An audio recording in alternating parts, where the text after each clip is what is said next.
Refait le H, l'émission exclusivement consacrée au HBC Nantes, chaque semaine dans la HBC Nantes Family. En présence d'invités, supporters, bénévoles, journalistes, nos spécialistes analyseront sans phare l'actualité du HBC Nantes.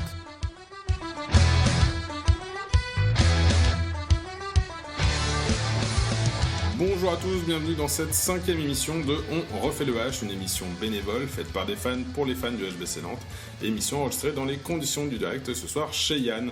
Chaque semaine, nous décortiquerons l'actualité du H en compagnie de Michael, abonné depuis 2013. Bonsoir Michael. Salut Polo, bonsoir Yann et bonsoir tout le monde. Et donc en compagnie également de Yann, administrateur du groupe Facebook HBC Nantes Family. Bonsoir Yann. Salut Paul, salut Michael, bonsoir à tous. Et donc en compagnie de moi-même, Paul, ancien journaliste pour le compte de la Radio Sun et supporter du H. Au sommaire de cette 5e émission, le déplacement du H à Chartres. Qu'avez-vous pensé de ce match ? Dans un deuxième temps, nous reviendrons sur le sondage publié dans le groupe. Quel est le gardien qui fera la meilleure saison ? Donc nous évoquerons les résultats de ce sondage. Dans un troisième temps, le H a organisé ce week-end une réunion de boxe à la H Arena avec notamment le combat de Tony Yoka. Pensez-vous que l'organisation d'événements autres que le hand soit une bonne chose pour le H ? Puis dans un quatrième temps, nous reviendrons sur le match de la N1 contre Bruges, défaite 36-33 de la N1. Et dans un cinquième temps, nous évoquerons le prochain match du H ce mercredi contre Tremblay. Messieurs, donc c'est parti pour cette 5e émission et donc nous revenons sur ce premier sujet, le déplacement du H à Chartres. Qu'avez-vous pensé de ce match ? Vas-y Michael, à toi l'honneur. Allez, ce que j'ai pensé du match, excellente première mi-temps. On a vraiment, je pense qu'on a à peu près tout réussi ce qu'on a tenté. Offensivement, je crois qu'on a 20 sur 25 au tir si on enlève les pénaltys. Donc c'est juste une efficacité énorme. On a vu plein de choses, on a vu de la variété du jeu, on a vu plein de combinaisons, des tirs à 9 mètres, des balles à l'aile, donc c'était hyper agréable à voir. Franchement, je pense que n'importe quel supporter du H a kiffé voir cette première mi-temps, c'était vraiment bon. La défense au niveau auquel elle est depuis le début de l'année, autour de cet axe qui me plaît de plus en plus, Cavalcanti, Tourna. Alors il n'y a pas que eux deux, mais on sent vraiment que c'est la pierre angulaire. Et autour il y a Augustin Hansen, il y a Mine, il y a du monde. Mais vraiment cet axe. La défense a super bien défendu et puis derrière la défense, quand il y a des tirs qui passaient, on a eu notre Cyril Dumoulin qui était de retour titulaire. Moi j'étais hyper surpris de le voir titulaire.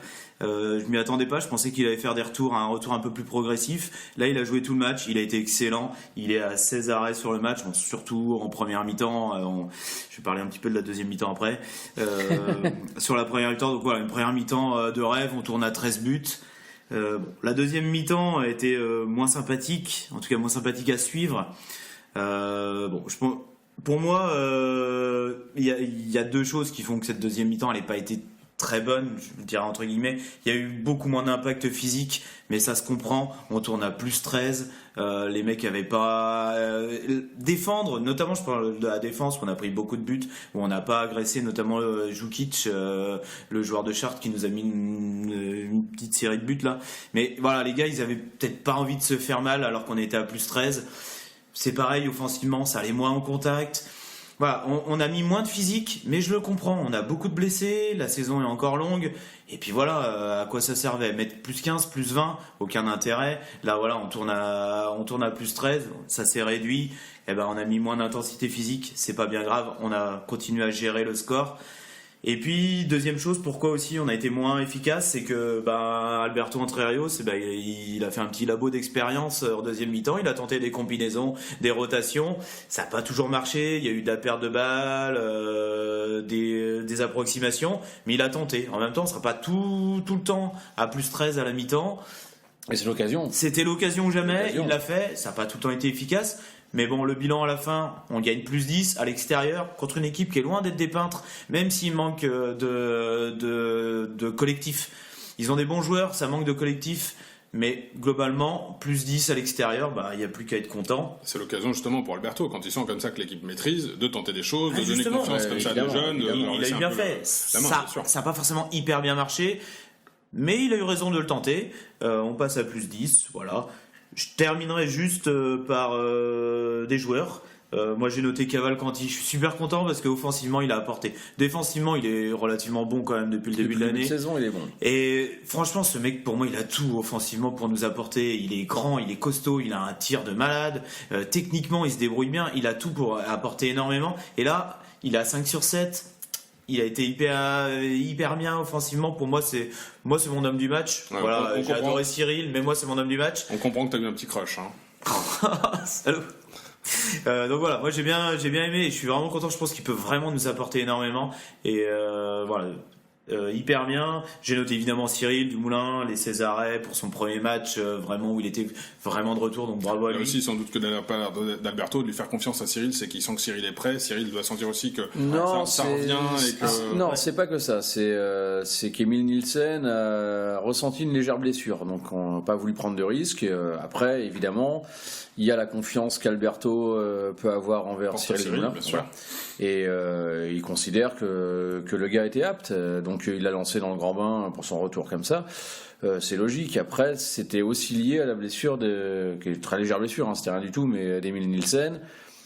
Le préserver au risque qu'il se blesse plus gravement. C'est exactement ça. On voulait pas prendre de Finalement, on fait risque. d'une pierre deux coups. D'un côté, on redonne confiance à Cyril pour son retour. C'est De l'autre, tout à on fait préserve Émile qui faisait un très bon début de C'est saison. tout à fait ça, et c'est là que la gestion d'Alberto est géniale déjà depuis le début de saison, mais sur ce match-là, que ce soit entre les deux gardiens, mais aussi, comme le disait Mickaël, sur la rotation. Quand on est à plus 13, j'ai vu qu'il y en a quelques-uns qui se sont plaints qu'on passe de plus 13 à plus 6 et qu'on est plus en difficulté. Oui, certes, mais on se retrouve avec une équipe où il y a 3 minots qui sont là, forcément. Et c'est l'occasion, c'est quand on est à plus 13 et qu'on sait que de toute façon, on gagnera. Et comme c'est la différence particulière qui compte, qu'on soit plus 3 ou plus 5 ou plus 25, ça n'a pas changé grand-chose. Et bien autant faire jouer les jeunes et expérimenter les choses et travailler. Et d'ailleurs, quand on était un petit peu en difficulté, il a remis les cadres et puis c'est reparti, on finit à plus 10. Et puis le risque, est-ce que c'est pas, voilà, quand on maîtrise de plus 13, de dire tiens, finalement ça va être festival, on va en mettre plus 20, au risque que des joueurs se blessent par Il y a la ça suite, aussi, vaut mieux exactement. donner Il y a ça aussi. leur Alors chance après, à des jeunes et il y a ça aussi. Après, ce que je comprends aussi des remarques des gens, c'est qu'on s'est emmerdé. Ah oui, on s'est emmerdé en C'est que deuxième mi-temps. on va pas se mentir. la deuxième période est particulièrement fade par rapport à la première, puisque la première est totalement réussie c'est avec une deuxième mi-temps où on gère un On effectif, gère. on gère un score. On gère. C'est ça. Alors eux l'ont fait parfaitement. Ça, on l'ont fait parfaitement. On peut rien dire. C'est dans la boîte, c'est nickel. C'est écrit sur les papiers à musique. Par contre, en tant que spectateur, on s'emmerde. Voilà, on s'est emmerdé Ouais, voilà, sur c'est cette ça. deuxième mi-temps. C'est pas méchant de le dire. C'est juste que Mais on s'est régalé en première. on s'est régalé en première. Un kiff mais monstrueux. C'est monstrueux. Mais c'est et exactement tout. ça. C'est qu'en deuxième mi-temps, on s'embêtait. On échangeait avec Yann pendant le match. Là, c'est vrai qu'en deuxième mi-temps, on s'est fait chier. Mais avec du recul, S'embêter, hein, c'est ce que non, je veux dire. on s'est embêté. Avec du recul, eh ben voilà, on s'est embêté parce que Alberto a géré. On n'a pas vu tourner en deuxième mi-temps, par exemple, tu vois, et il a géré. Et ben c'est très bien. Avec du recul, c'est exactement ce qu'il fallait faire. C'est Même tout si à on n'a fait pas ça. passé une bonne deuxième mi-temps. Non, puis même sans recul, c'est tout à fait ça. Eux sont dans une logique de compétiteur à préserver un effectif, à faire en sorte que les jeunes s'intègrent à un groupe déjà solide et faire en sorte qu'ils puissent tirer ce groupe-là vers le haut également. Eux, ils sont pas dans la même logique que nous, où on est fan, on regarde et ce qu'on veut, c'est qu'ils gagnent et qu'on prenne du plaisir. Voilà. Alors justement, tu l'évoquais hein, dans ce match, finalement la petite incertitude qui concernait Emile Nielsen, qui a permis du coup à Alberto de donner les clés du camion, si j'ose dire, à Cyril. C'était justement l'objet de notre sondage cette semaine dans le groupe HBC Notre Famille. On vous demandait justement quel était pour vous le gardien qui pouvait faire la meilleure saison au niveau du H cette saison. On avait donc Emile Nielsen, Cyril Dumoulin, Andreas Hoffmann et Andrea Coleliori, excusez-moi de la prononciation, qui était en lice. Il est difficile. Il est difficile, hein, je m'améliorerai. Oh, voilà. Donc l'idée c'était de vous demander en fait quel est celui qui allait faire la meilleure saison. Donc vous êtes 153 à nous avoir répondu Emile Nielsen, vous êtes 92 à nous avoir dit que ça allait être Cyril Dumoulin, 4 à avoir voté pour Andreas Hoffmann et 1 pour Andrea Coleliori. C'était bien, c'était bien. C'est mieux passé. Messieurs, votre avis sur ce sondage? C'est pas illogique au vu des performances. Alors, même plus que les performances. On va dire, c'est pas illogique déjà que les deux gardiens plébiscités soient les deux gardiens de l'équipe première, de l'équipe de Star League. Et forcément, Andrea Colelwari est moins connu et Andreas Hoffmann également. Donc qu'on retrouve Nielsen et Dumoulin en tête, c'est logique. Ça se comprend. Logique, je sais pas, mais ça se comprend. Nielsen, au vu de ses performances depuis le début de saison, oui, voilà, il y a sur 53 personnes qui considèrent que c'est lui qui fera la meilleure saison, ça se comprend.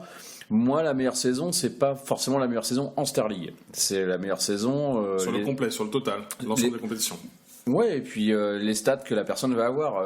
Quels stats va avoir Hoffmann ou Colelwari sur leur saison en National 1 à voir. Ton avis, Mika, sur le sondage et... Ouais, moi je voterais Emil Nielsen parce que pour moi Enfin tu te mouilles parce qu'on en a discuté et tu voulais pas. Non mais je fais exprès de pas répondre sur le sondage parce que je garde ma réponse pour l'émission. Voilà, une exclusivité que tout le monde attendait. Pas de spoiler. Donc oui, pour moi je pense qu'Emil Nielsen va faire une saison de ouf. De toute façon, c'est général. Enfin, quand on écoute un petit peu ce qui se dit au niveau des supporters, le début de Nielsen, il est salué par quasiment tout le monde. Enfin, sur ses performances, sur son intégration. Alors, c'était le meilleur gardien de Star League en nombre d'arrêts jusqu'à présent. Bon, c'est redescendu puisqu'il n'a pas joué contre Chartres. Il n'a pas joué. Il a joué. Il est rentré sur. Il est rentré sur un 7 mètres et le 7 mètres est à côté, donc il est. Il est donc il y a un arrêt. Ouais. Ah oui, il rentre. C'est en deuxième mi-temps quand je dormais. Ouais, voilà, c'est ça. Donc il a une intervention à faire et 7 mètres à côté, donc c'est très bien. Bon, il la touche pas, mais il est à côté. Mais c'est un arrêt quand même. Évidemment. Et donc, t'es sûr de ça? Ah, sûr et certain. Tu confonds pas avec Saraf et Cocheteux qui le met au-dessus? Non, du tout. Bon, ok. Autant pour moi là. Mais vas-y, poursuis du coup. Oui, donc, moi je pense que Nielsen va être énorme cette saison.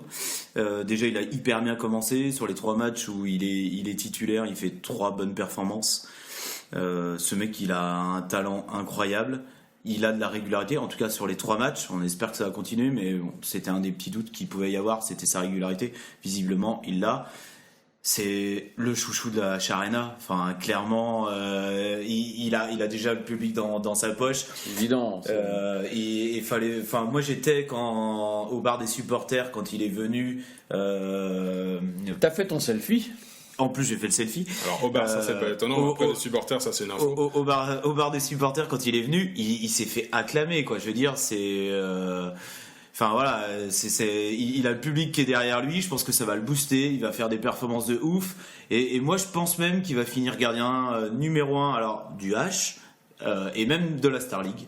Au nombre d'arrêts, je pense qu'il va éclater cette saison. Donc là, Mickaël se mouille. Je me mouille à fond. Ouais. Je suis pas loin de partager l'avis de Mickaël, mais comme on parlait des gardiens sur les différentes compétitions, moi je pense, c'est un peu mon chouchou, mais je pense qu'Andreas Hoffmann sera le meilleur parce que c'est un gardien qui est largement au-dessus du niveau de National 1. Et quand il a joué tous les matchs, là il est blessé actuellement, il revient sur le prochain match. Quand il a joué les matchs de National 1, il était phénoménal. Et je pense qu'il va continuer sur cette lignée-là, et que ses stats seront au-dessus. Alors après, c'est proportion gardée, c'est ce qu'on dit. Oui. Je pense que si on met titulaire Andreas Hoffmann en Star League, il n'aura pas les stats de Nielsen. Ça, on est d'accord. Mais sur la National 1, il va avoir des stats qui seront au-dessus de celles de Nielsen, je pense. Alors, on n'enlève pas les 92 votes de Cyril Demoulin, il faut les souligner quand même, parce que et forcément, ça, c'est génial. On est tous conscients du talent de Cyril et de ce qu'il nous a apporté, de ce qu'il va continuer de nous apporter au niveau du H. Effectivement, l'incertitude, finalement, ces 92 votes, c'est par rapport à la blessure. Est-ce qu'il va pouvoir récupérer pleinement de sa blessure? L'idée n'est pas de dire... Et puis, c'est pas de juger la valeur. Voilà, c'est pas de juger la valeur. Moi, comme j'ai dit, je pense que Nielsen va faire une saison de ouf, mais je pense que Dumoulin va être très bon aussi, il va nous apporter. Parce que Nielsen, il y a des matchs où il va passer au travers. On n'a jamais vu un gardien qui réussit 100% des matchs sur une saison. Ce sont des profils différents en plus. Mais les profils sont différents. Et ce qui est génial, c'est la complémentarité des gars. Exactement. Et les 4, c'est pas juste. Évidemment, quand on voit les deux, quand on voit Dumoulin, Nielsen. On les voit tout de suite. Oui, puis la complémentarité, on peut l'avoir. C'est 2 morphologies complètement différentes, 2 prototypes de joueurs complètement différents, des arrêts complètement différents. Donc ça, même le novice peut le voir. Mais les 4 gardiens sont très différents les uns des autres. Et ça, on est peu, je pense, actuellement, Sterling, à avoir 4 gardiens de ce niveau-là. Très clairement. Et juste pour finir sur Dumoulin, il a les crocs, le mec. Parce qu'il revient d'une blessure, franchement, il est. Est-ce qu'il a raté une blessure qui est hyper grave à l'âge qu'il a pour un sportif de haut niveau. Il n'a pas l'âge canonique non plus pour un gardien. Pour un gardien, mais à 35 ans, pour un sportif de haut niveau, quand tu as ce genre de blessure, pour en revenir, c'est chaud. Donc le mec, il a les crocs. Sur le premier match qu'il fait, il te sort 16 arrêts. Je pense qu'il va nous sortir le cul des ronds sur plus d'un match cette saison. On sent une vraie envie de la part de Cyril, elle est indéniable. l'envie, on soutient finalement de toute notre force. Il a toujours eu les crocs, mais là j'ai l'impression qu'il y a encore un truc en plus du fait qu'il revient de sa blessure.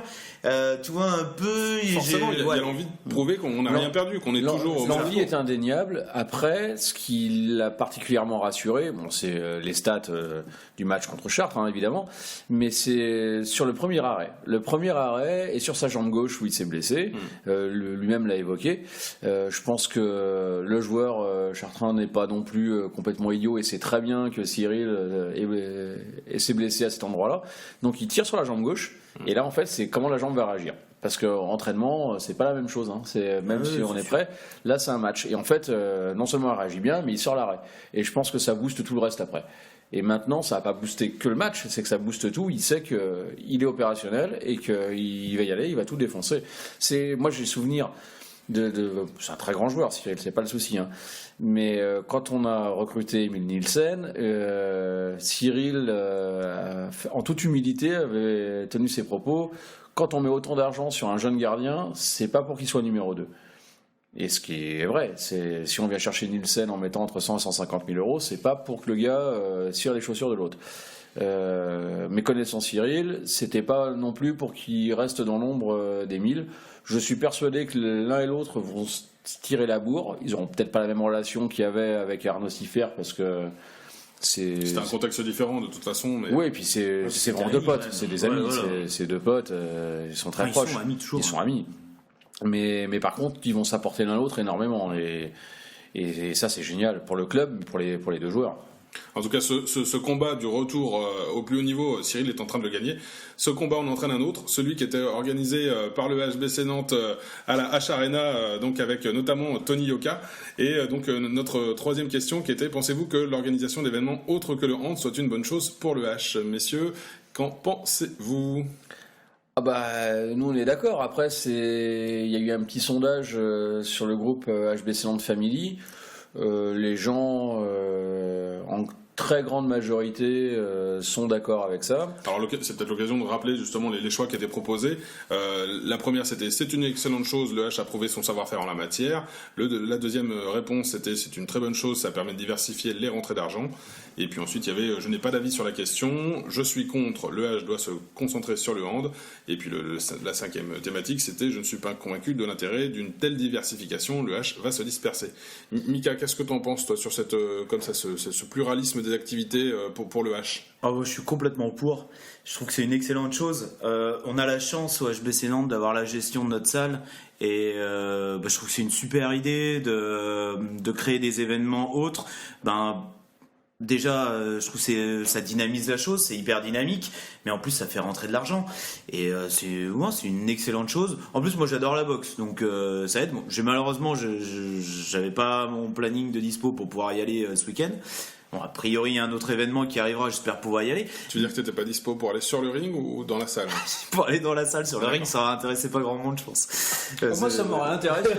On va peut-être quelqu'un qui aurait été intéressé par me faire casser la gueule. Mais bon, bref. Non, mais vraiment, je trouve ça hyper intéressant. Et aujourd'hui, c'est la boxe. Mais j'espère que ils vont continuer à diversifier et utiliser cette H Arena, peut-être pour faire autre chose, pour faire d'autres événements sportifs, ou pourquoi pas, je sais pas, peut-être du culturel demain, faire venir un concert, un comique, j'en sais rien. Mais moi je trouve ça hyper bien d'apporter de l'argent au H et de diversifier un petit peu cette activité. Ça va dans le bon sens. Et puis moi je préfère ça perso plutôt que faire un naming de la salle. Alors je je suis pas naïf, hein. Le président Pelletier l'a dit, il est en discussion, il recherche Ça pour pourrait 15 venir, jours. bien sûr. Ça pourrait venir, et je suis assez convaincu que ça va venir un jour.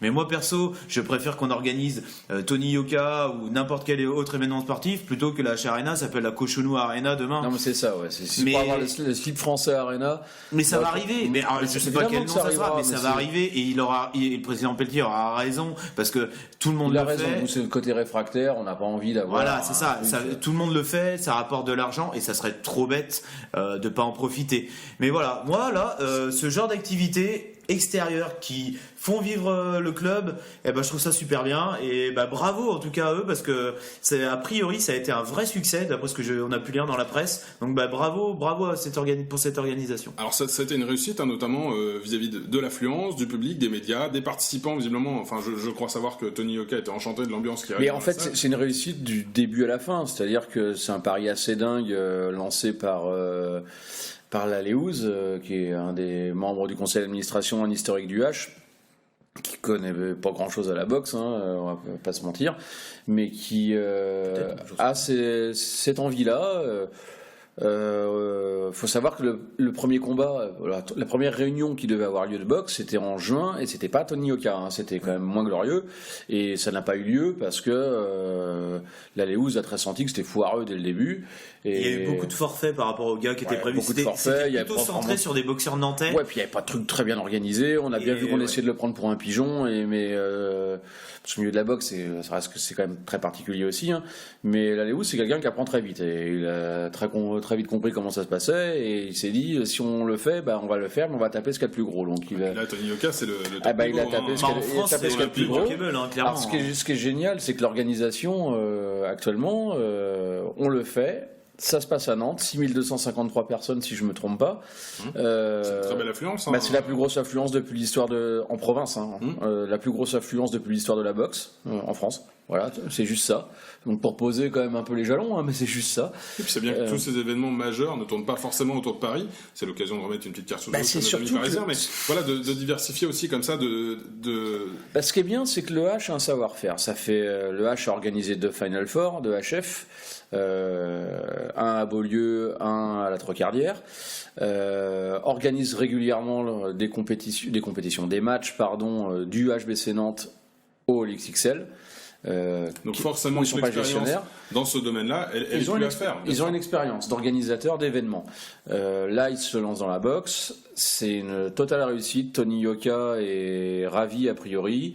Pas qu'a priori, il est ravi. Il a envie de revenir. Il va revenir puisque la date du 30 mai a déjà été réservée par le H. Donc pour ceux qui ne le savaient pas, il y aura un autre combat dans la Plus gros. Plus non, gros. pas la Arena. Non. Pas la Charana. Non, Au c'est XXL. ça, au XXL. En fait, Tony Yoka va faire un nouveau combat au mois de novembre, début décembre, Ouais, mais je crois que c'est à novembre à Paris. Et la date du 30 mai a été réservée par le H pour organiser un nouveau combat de boxe avec Tony Yoka. C'est pas signé, rien, mais la date en tout cas est réservée au XXL. Donc ça veut dire qu'on pourrait avoir un potentiel de 12 000 personnes pour un match de boxe qui serait en province, qui serait complètement dingue. Où faut remettre dans le contexte Et là où ça nous là intéresse où ça en tant que intéresse fan de handball, les fans de hand, c'est que une semaine après ce 30 mai se joue le Final Four de la Coupe EHF. La Coupe EHF, compétition dans laquelle le HBC Nantes est engagé cette année puisqu'on ne fait pas la Ligue des Champions, mais on compte bien aller au bout. On a envie d'être au Final Four déjà. surtout si on organise. Mais on compte bien aller au bout, surtout si on organise. Donc je pense que c'est pas anodin, ce serait pour faire une pierre deux coups. Ça c'est mon avis, hein, il n'y a rien de signé, même si c'est dans les papiers, hein, je le sais, c'est dans la presse aujourd'hui également. Mais le but c'est, voilà, on refait un petit coup de boxe avec 12 000 personnes et on enchaîne sur la semaine. On n'a pas à tout redémonter, la salle est déjà là, comme on l'avait fait quand il y avait eu les 2 matchs de hand entre Paris et Barcelone. Et on repart sur un Final Four, puis là on va en bout. Pour la troisième. En Coupe EHF. Hein. On l'a perdu 2 fois chez nous, 2 fois organisé. Alors en France on dit jamais 203, en Angleterre on dit ça n'arrive jamais 3 fois après 2, donc c'est l'inverse. Bon, on va prendre le proverbe anglais, pardon. Et puis on va aller la chercher là dans la grande salle. C'était ton avis aussi, hein, du coup, Mika. Je pense qu'effectivement, c'est la plus belle façon de terminer finalement un combat de boxe derrière le HF au XXL. Ce serait. Bon, si on met un peu la boxe de côté et qu'on revient sur le hand, oui, c'est vrai que si on peut déjà organiser un événement comme un Final Four de la HF Cup, déjà c'est super pour Nantes et pour tous les fans de handball. Si on peut y participer, c'est encore mieux. Et puis si on peut le gagner, ça serait sur le gâteau. Il faut qu'on aille le chercher. Après, ça c'est un autre débat, le sujet sur le H, organisateur d'événements autres que le handball. Ils ont clairement un savoir-faire, ils ont clairement une crédibilité, et pas qu'au niveau local maintenant. Elle a encore été affirmée une fois de plus. Elle a été affirmée. Le week-end dernier. Voilà. Les Final Four, c'était international. Ils ont quand même montré aussi leur savoir-faire. C'est que du bonus. On pourrait croire qu'ils se dispersent et ne se concentrent pas simplement sur le handball.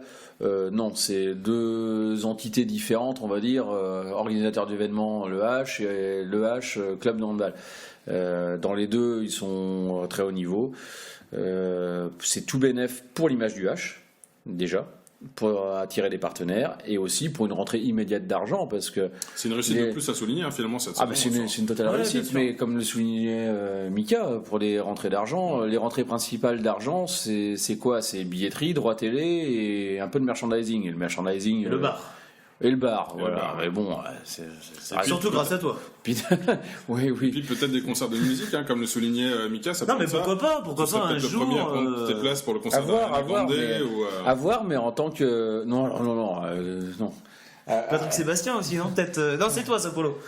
À voir le type d'événements qu'ils peuvent organiser, mais en tout cas, ils ont un savoir-faire et une crédibilité là-dedans.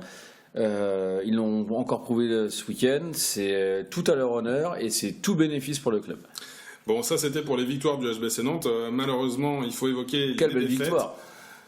Et en parlant de défaite, c'est la défaite de l'AN1 contre Bruges, lors du dernier match, défaite 36-33. Messieurs, qu'est-ce que vous pouvez nous dire sur ce match-là qui souligne la première défaite de l'AN1 cette saison, si je ne me trompe pas? Exactement. Oui, la première défaite, face à l'une des meilleures équipes de notre pool.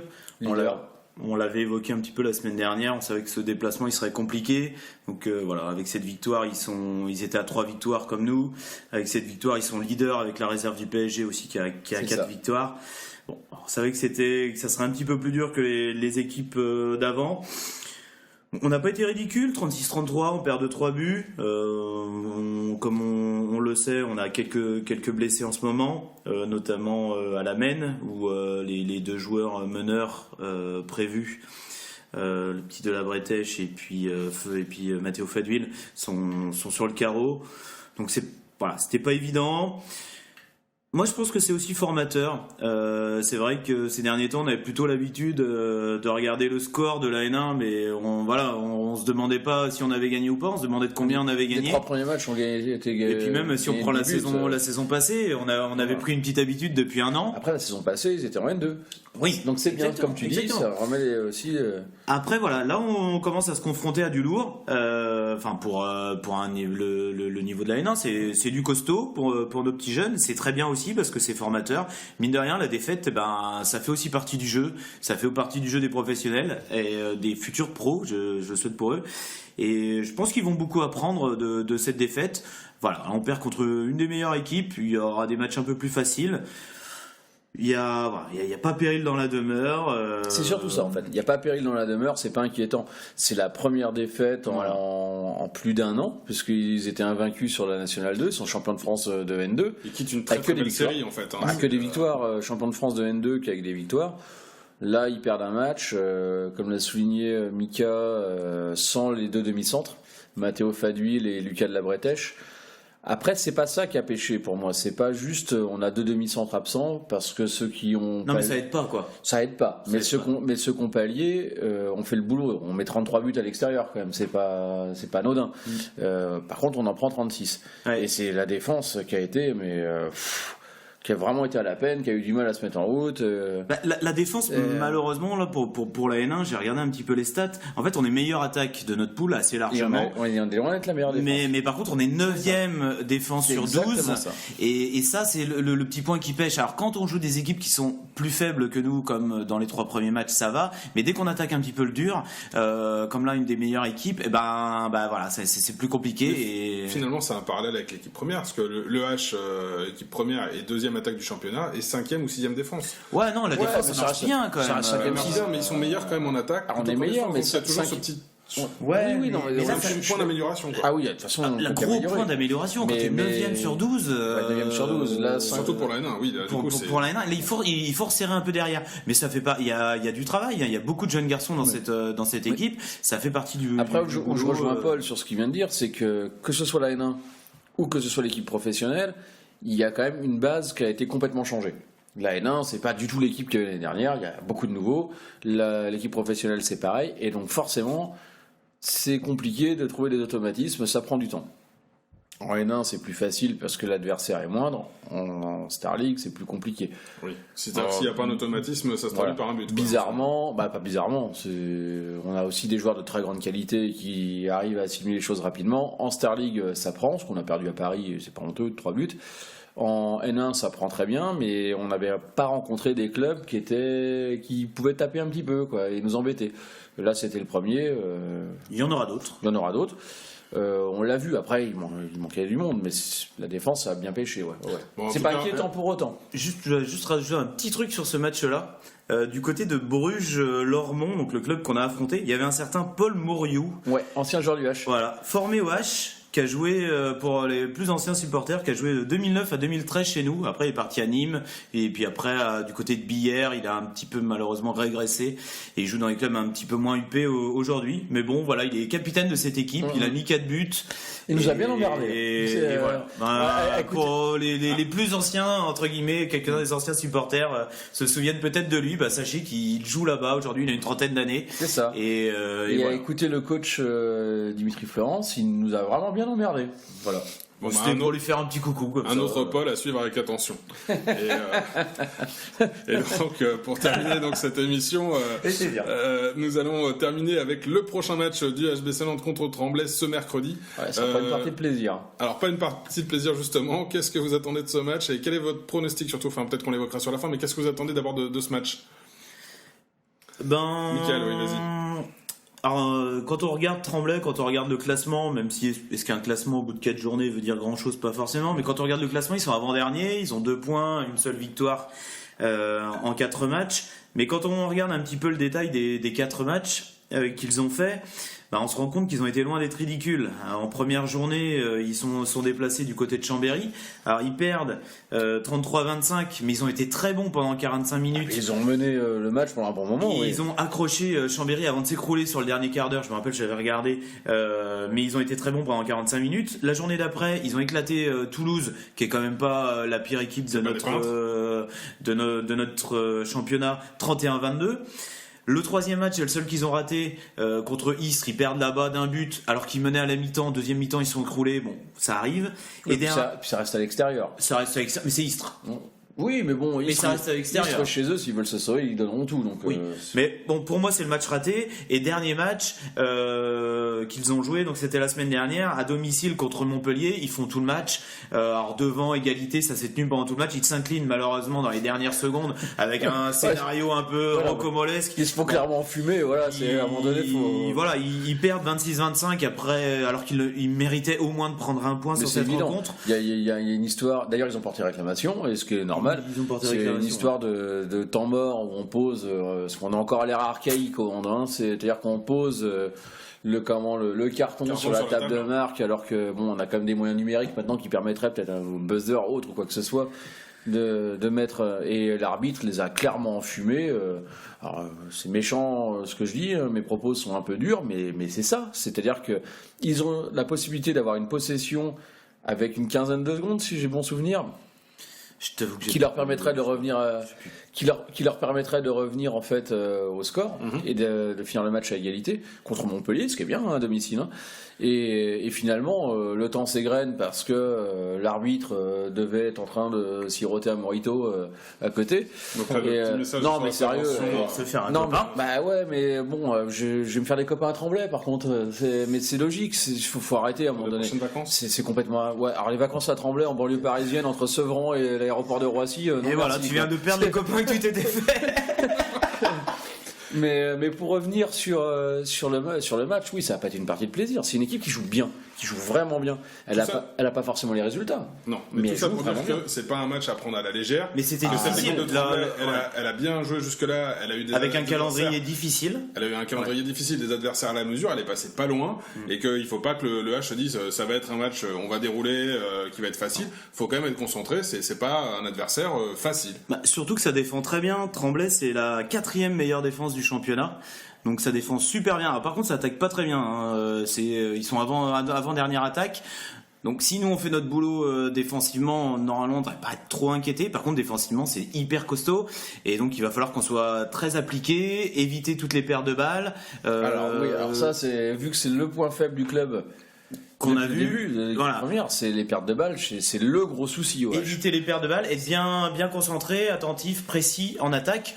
Après, si on réunit tout ça, on est au-dessus d'eux, on va pas se mentir. Ça peut être un bon test pour tous ces réglages, pour l'attaque qui roule bien avec une défense qui est à la hauteur, pour notre défense, voilà, pour se rassurer contre une attaque qui n'est pas la plus dangereuse. Je suis d'accord et je suis pas d'accord avec toi. C'est-à-dire que là, arrivé au bout de 5 matchs, les matchs c'est plus des tests quoi. Si on continue à avoir des tests, on va arriver au milieu de saison et ça sera encore un test. C'est pour peaufiner des réglages peut-être. Pour, les réglages, on va les peaufiner dans l'entraînement parce que ça sert à ça aussi, les entraînements. Et puis là, vu les objectifs qu'on a, on doit gagner point. Voilà, c'est tout. Il y a pas le choix. Je pense pas que ce sera un gros match. On doit gagner, oui, je suis d'accord, mais je suis compliqué. Je suis assez d'accord avec toi. Ce sera compliqué. Je trouve que c'est l'adversaire idéal pour fignoler les derniers réglages. Je trouve ça présomptueux vis-à-vis de Tremblay de dire ça. Pourquoi l'adversaire idéal? On est au-dessus d'eux. On est au-dessus d'eux, mais bon. Non, mais si on dit qu'on est au-dessus, ils on est vont nous au-dessus poser des problèmes. d'un grand Ils vont nous poser des problèmes. On est d'accord, mais alors la question c'est une victoire, mais de combien? Et oui, vos pronostics, Mickaël. J'avais annoncé plus 9 contre Saint-Raph, tu te souviens, tu m'avais rayonné, puis après t'avais dit oh pourquoi pas.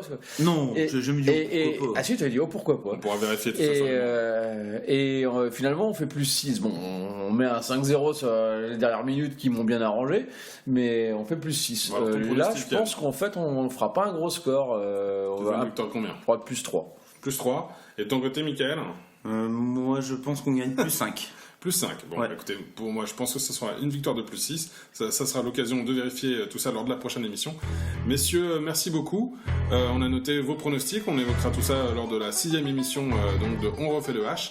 Et puis, merci encore pour cette émission qui était pleine de débats. Et merci à vous de nous avoir écoutés. Merci à toi, Paul. Merci, au revoir.